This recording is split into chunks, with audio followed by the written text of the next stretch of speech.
think it's a great opportunity for kids. They get to get out the box, do some things out of the box, and just allow them to just grow and, take opportunities that's going to help them in the future.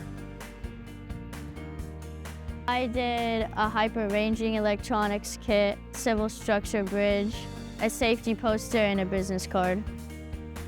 Especially with physics, since I've done electronics, in physics it really allowed me to have a better understanding of what my project was going to be about. Anything you learn in class, you have a chance to put into what you have passion for, and I think it's such an amazing experience.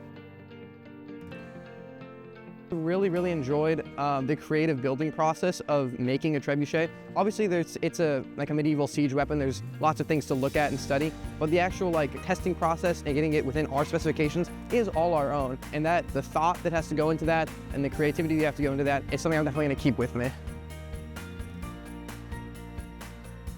You guys should come visit next year.